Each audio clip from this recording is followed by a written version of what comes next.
Victoria from Biblio Lifestyle, and you're listening to the Reader's Couch podcast, the show that will help you bridge the gap between living a full and busy life to one where you're reading, learning new things, and having fun. Today on the couch, I'm so excited to talk to author Wendy Heard about her latest novel, You Can Trust Me. In You Can Trust Me, two best friends grift their way through the California elite. But when one of their targets is not who he seems to be, the entire scam goes awry. Now, in this episode, of course, Wendy and I talk about her new book. She shares her inspiration, along with some excellent book recommendations and books that will topple your TBR. She tells us about this fabulous bookstore, and trust me, it's a really good story. And we talk about so much more. So let's get into the episode,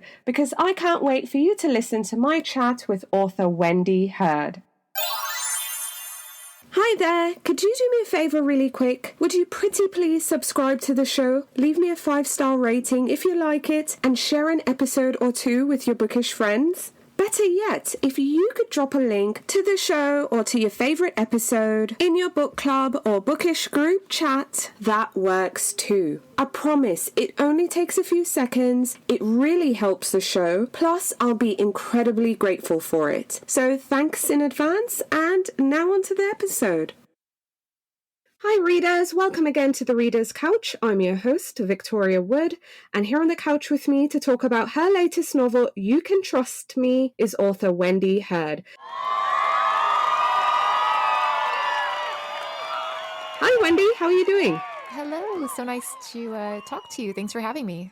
Absolutely. I'm super excited to talk about your new book. But before we get into it, I know this isn't your first rodeo. You have quite a few books behind your name. But how are you feeling? How excited are you about You Can Trust Me? It's really exciting. It's kind of a relaunch into the adult space. Just it happened that way. I was an adult fiction writer, and then I wrote a couple of young adult books, and so this was my first venture back into writing adult fiction after a few years. So it's really exciting, and I'm super stoked about this book. Yay, I love it. Well, I want readers to hear it straight from you before I start breaking things down. Tell us about your new book, You Can Trust Me, and what can readers expect when they pick up a copy? Yeah, so You Can Trust Me is an adult suspense novel about two best friends, two women who are sort of con artists, pickpockets, living hashtag van life sort of lifestyle. They're nomadic. They drive all over California, and they live in the back of a tricked out Land Cruiser, and they sort of, make their way in this world for their own reasons, each having her own reasons for choosing to live this way. And Leo, the younger of the two, is better with the long con. She's a bit of a sugar baby. She kind of like meets a guy and gets him to shower her with gifts, and sometimes maybe takes some extra gifts from him. And our main character, Summer, is better at the pickpocketing. And so they kind of have a little symbiosis between them. But when Leo sets her sights on a billionaire and thinks, this is my biggest fish yet, this guy's going to set us up for a long time, she goes missing after their first date, and Summer ends up having to con her way onto his private island to try to figure out what happened to her best friend, Leo. Absolutely. And I found both these characters intriguing for different reasons. But let's start with Summer first. Now, Summer has quite a backstory. She was deserted by her mom. But tell us about Summer. Tell us some more about her backstory and what is going on with her life before Leo. Yeah, I would say Summer's probably the most interesting character I've ever spent time writing. She has a completely unconventional upbringing. Her mother was raised conventionally, like Midwestern single family home kind of vibes, nuclear family, and then decided that she was too big for that. Her life was going to be bigger than that, and so she went boho, off grid, and joined kind of a series of cult / spiritual commune / roving bands of hippies all over California, and basically lived in a van Summer's entire life. That's where Summer was born, in a van.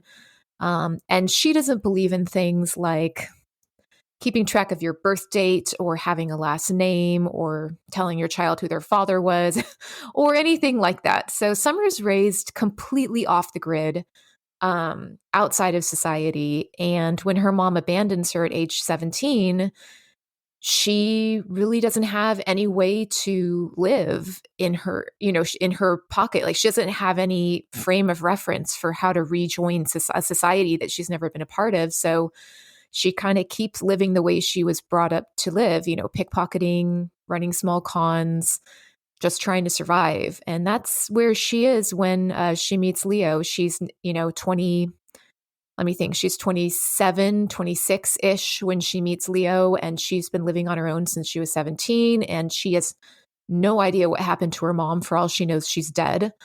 And she kind of takes in Astray, and they become like sisters.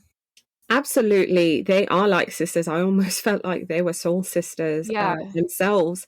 But Leo grew up on the streets, and again, Summer took her under her wing, really tried to be a sister, also kind of like a mentor, look out for her as well. Tell us about Leo and what Leo's backstory is prior to connecting with Summer. Yeah, I wanted them to be very different, right? So Leo actually had like a really normal childhood. She's from Fresno, outside of Fresno, in a bit of a rural/suburban setting.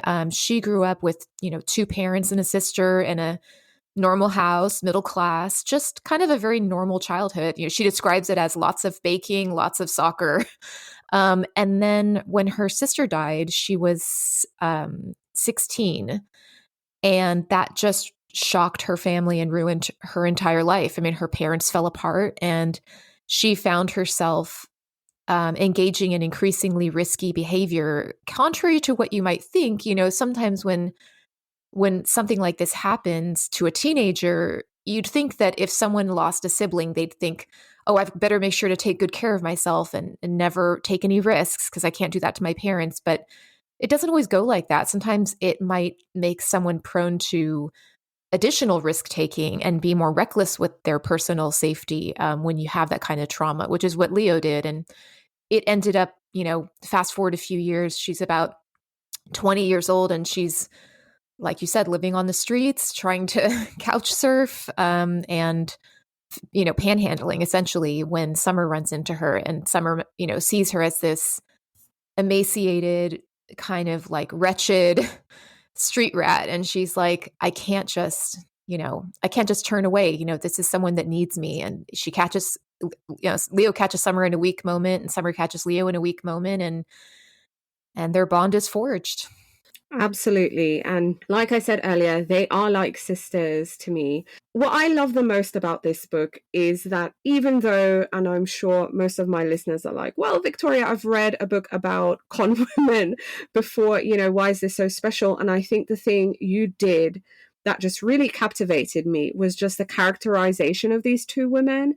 I felt it was just incredibly well done. And now it has me curious, where did the inspiration come? One, for this book, but also these 2 women.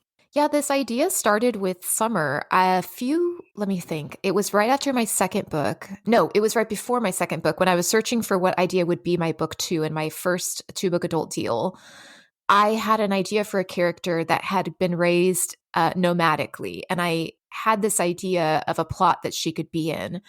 And that one didn't work out because the more I worked that idea, the more I felt like that story needed to be maybe speculative, like maybe that had a little bit of that story was a bit of maybe a supernatural element or something. I'm like, okay, that's not the right story. So I kind of shelved it. And then I had another idea for a story for this character, Summer. That one didn't work out either. So this is actually the 3rd time I've tried to write a book about Summer.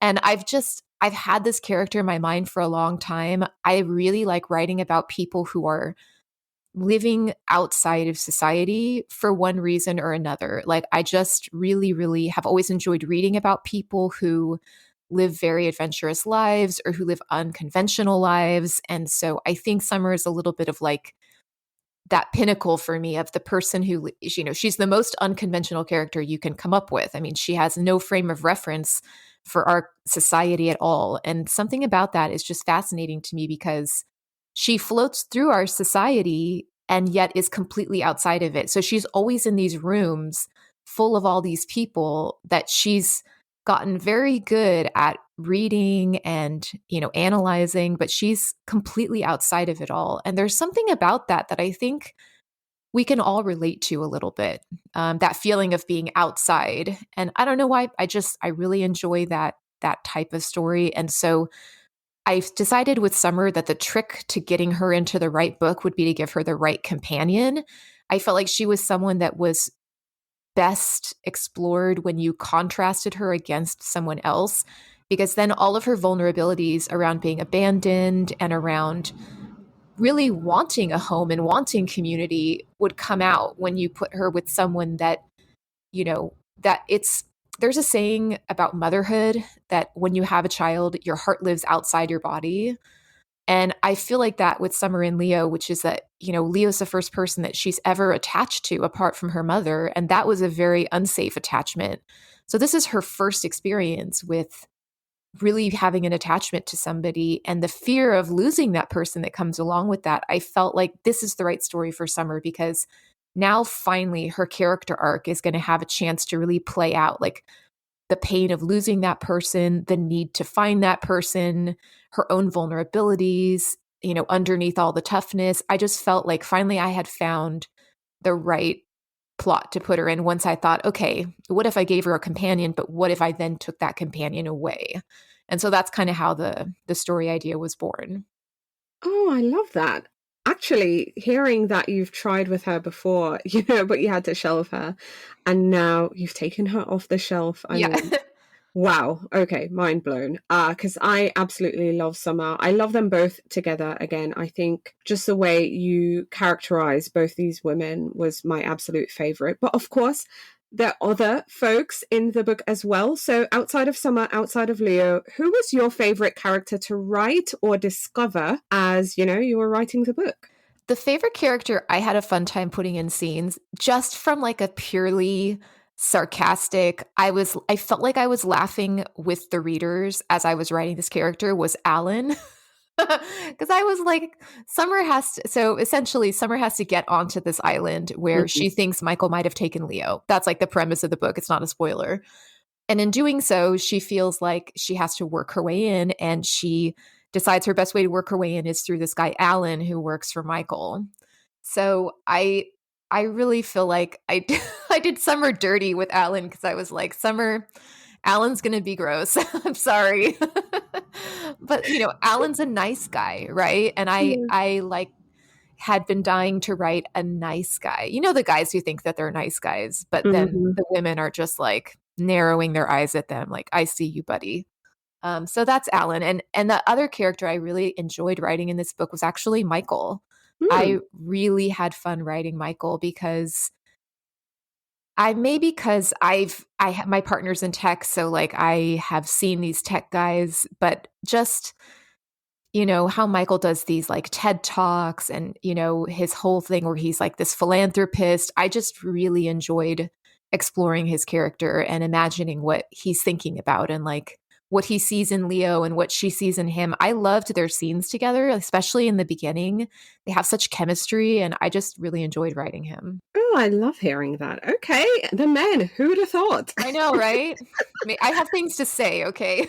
Yes, absolutely. But Wendy, I want to get into your writing life a bit. So tell me about how long did it take for you to get You Can Trust Me together?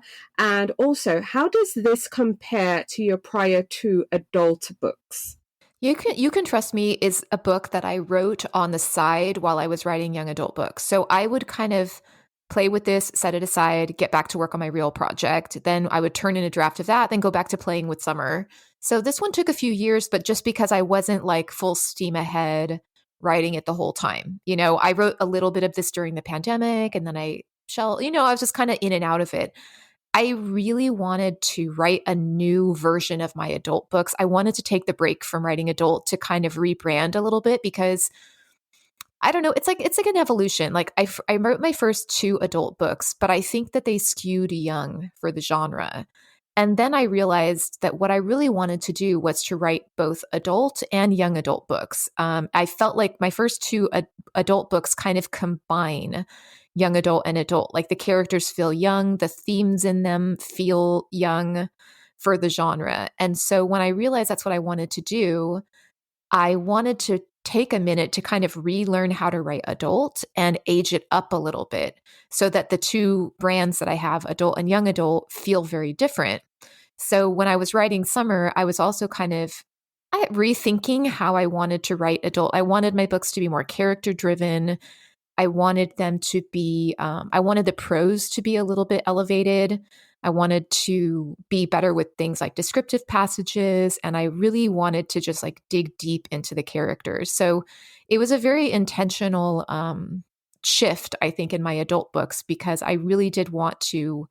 I wanted also to write more suspense and less straight thriller. Like my first two adult books are very thriller. They're very, I guess I would say they're a little more violent. They're a little bit more crimey.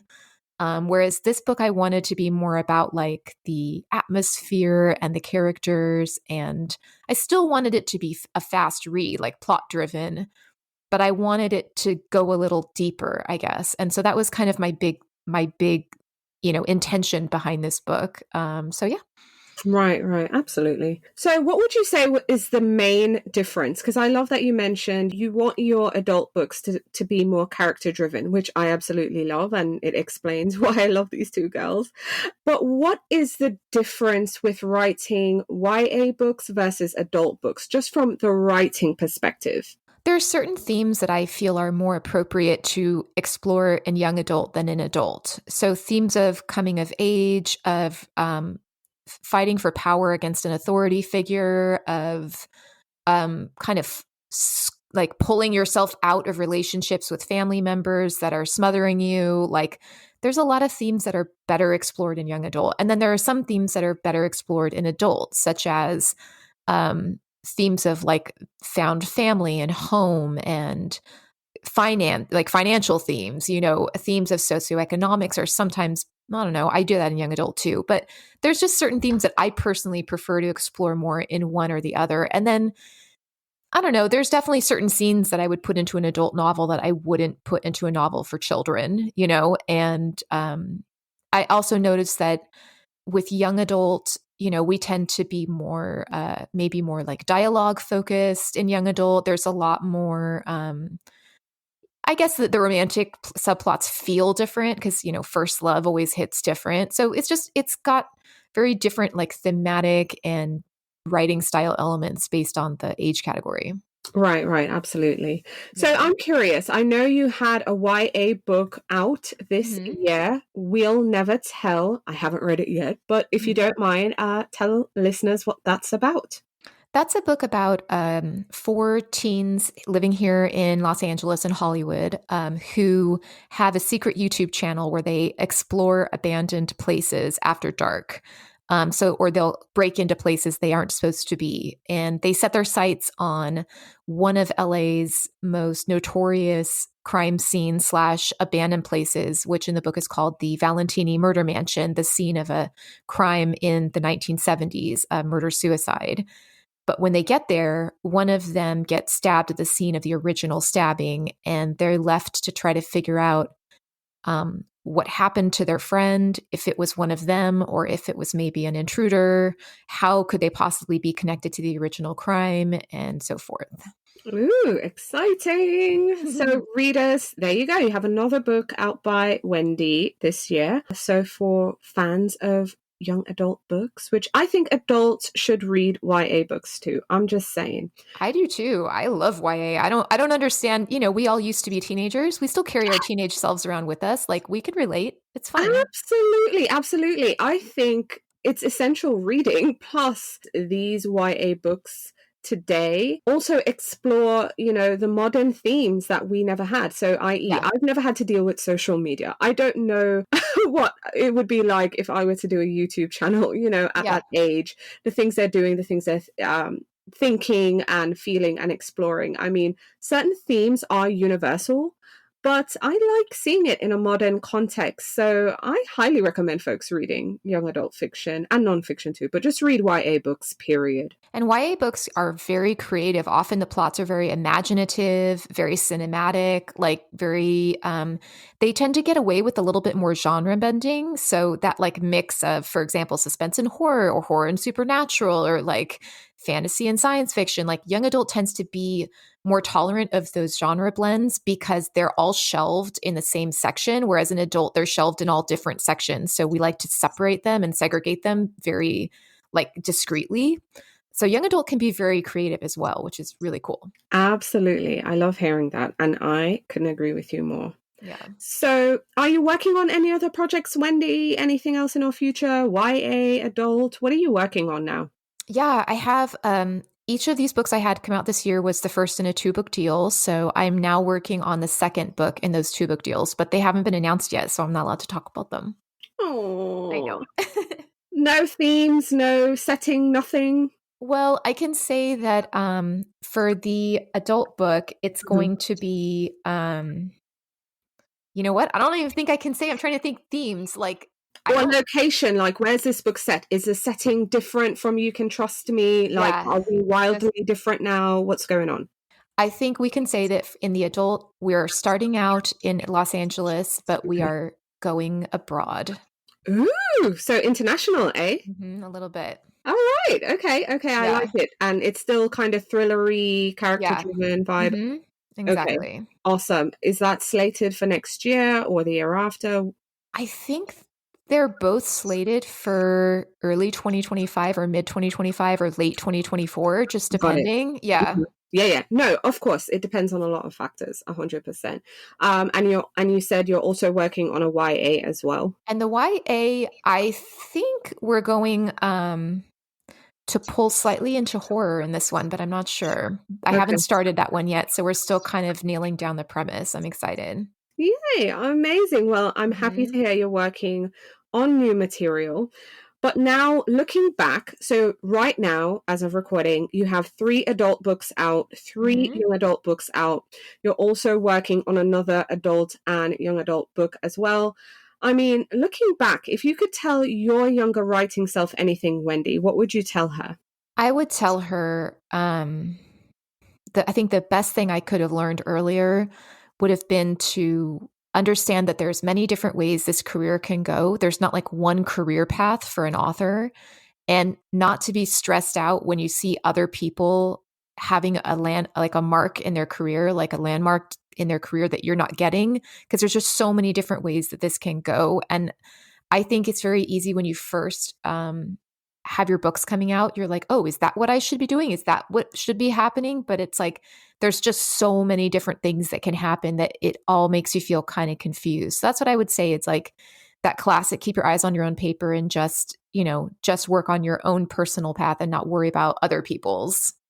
Absolutely, because they're different paths, sometimes to same or similar destinations. So yeah, exactly. It's very stressful because you're constantly worrying about whether, is this going well? Is this not going well? Is it not, like, and so it's just kind of like focus on your own. That's the only thing you can do. Oh, yeah, absolutely. Okay, I want to get into your reading life really quick. So share with our listeners the last book or books that you finished reading that you'd now recommend. Well, recently I've been reading a little bit of combination of like romance and then just any genre. Like I'm that person who will read anything. I love all genres. So some books I can recommend that I've read recently is Vampire Weekend by Mike Chen, which is a completely unique vampire story that's actually kind of about like found family. It's amazing. I also recently read a romance novel that I absolutely loved called When You Least Expect It by Haley Cass. Or Hallie Cass, I think she pronounces it Haley. And that's about a single mom who falls in love with her divorce lawyer, which is amazing. And I could go on forever, so tell me how many you want me to give you. Okay, give us 2 more. Okay.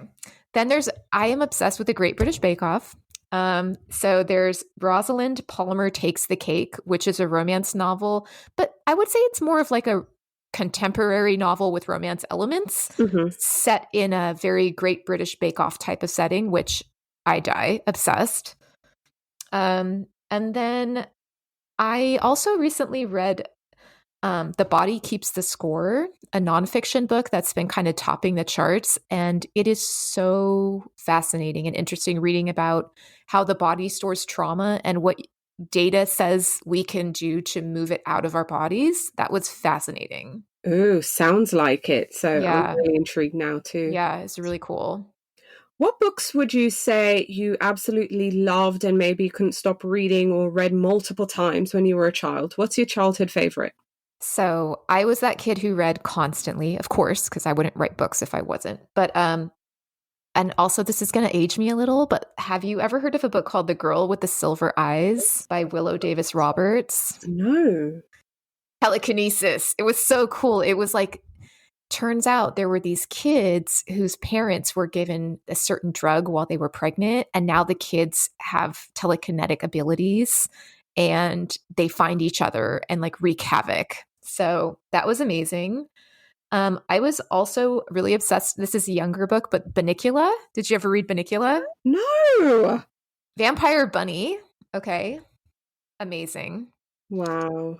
Okay. Um, I love these childhood favorites, especially because I don't know them. Because just the other day mhm. I was recommended this book and I bought it immediately. It was Stragonona. Oh, I never heard of it. Exactly. It was about a magic pasta pot, and I was sitting there like a child reading and giggling, and I read it again and giggled and read it again and giggled some I more. love that. But this one you said Bunnicula. Bunnicula. It's about it's like a kid gets a bunny rabbit, but then he keeps waking up in the morning and all of the produce is dead white, like the bunny's getting out of its cage in the middle of the night and vampires sucking the juice out of all the produce. It's amazing. It's the best ever. Okay, that sounds good. Like, I want that now. I'm getting joy from children's books. When that author, oh gosh, what's her name? Natasha, she wrote the Dinner Party Project, and she was telling me, oh, Victoria, I have a, when she's like, have you read Stragonona? I'm like, no. She's like, ooh, I have a book for you. And she sold me right on the spot. I love it. And I just loved it. I loved it. So I love hearing these recommendations. Amazing. And Bunnicula, I'm like, okay, I think I'm getting that now. And the Silver Eyes girl. So It's a vampire bunny. Like, what is there not to like? exactly. Exactly. Okay. What books are you looking forward to reading in the year ahead? Okay, I've got some good ones. So, in the young adult space, Mhm. Johnny Garzavilla has a book coming out called Canto Contigo, which is a mariachi book. I lived in San Antonio for 4 years, and my daughter was born there actually. And the mariachi scene in the high schools in San Antonio is something that people don't realize is amazing. It's so cool. Like they have these like mariachi competitions. Mhm. And so this is a young adult queer romance set with two mariachi competitors in high school. I cannot wait. I'm so excited. So then we also have one that I've read this one actually, and it is gorgeous. It's called The Hurricane Blonde by Hallie Sutton, and that comes out in August 8th. Mhm.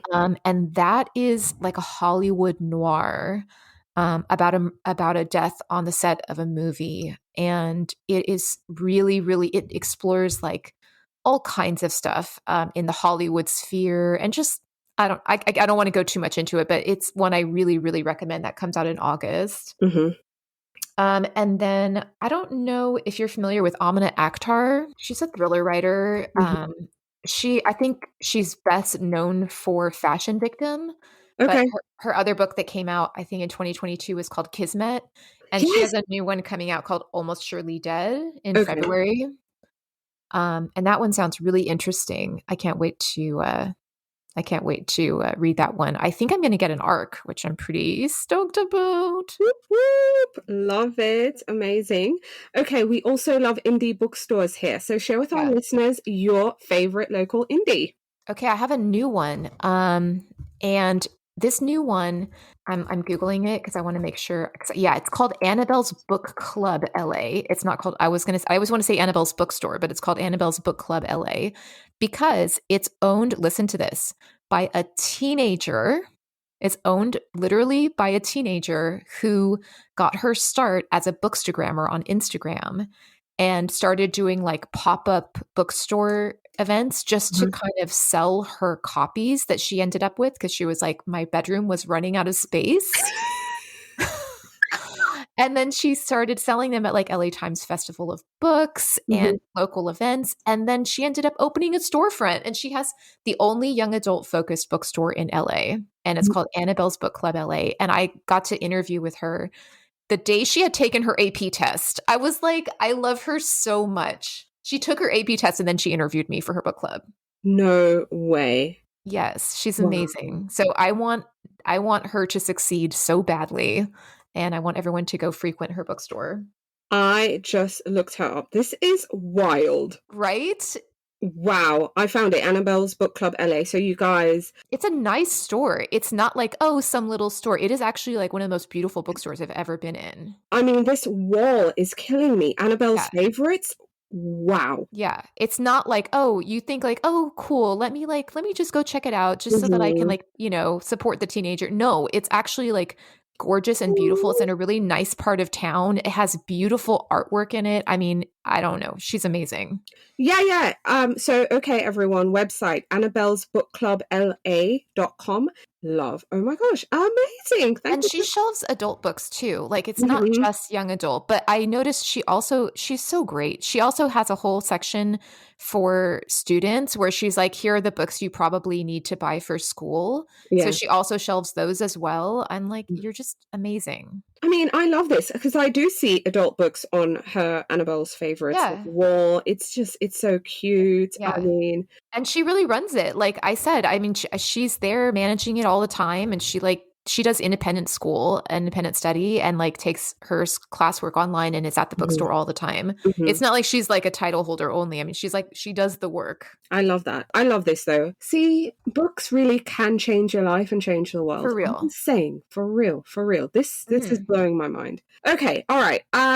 Let's get back on track with You Can Trust Me. Again, I know you've done your job, you've written the book, you've given it to us, but in an ideal world, what are you hoping readers might feel or think after they've turned the last page on You Can Trust Me? Yeah, I think that the main thing I wanted to talk to readers about in this book is about this idea of like, what is home? Is it a person? Is it a place? And thinking about, how important what certain things are more than others. And I also think I wanted to talk a lot about, like, Summer says this a few times in the book about like how, especially growing up in Los Angeles and Southern California, the most wholesome and healthful things that this area has to offer are reserved for the rich, and how inequitable things like fresh air are, and things like clean water are, and like streets that don't have potholes in them, and like places that are nice to sleep.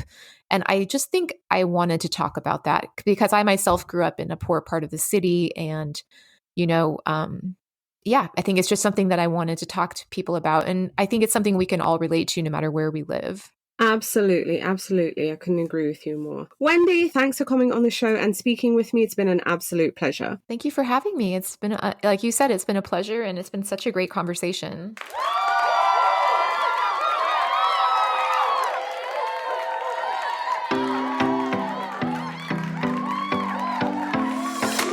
Thank you so much for listening to the Reader's Couch podcast. Please subscribe to the show, share it with a friend, and take a few seconds to leave a rating and review. Until next time, stay lounging, stay reading, and whenever you're in doubt, go straight to your local bookstore or library. Thanks again for listening, and happy reading.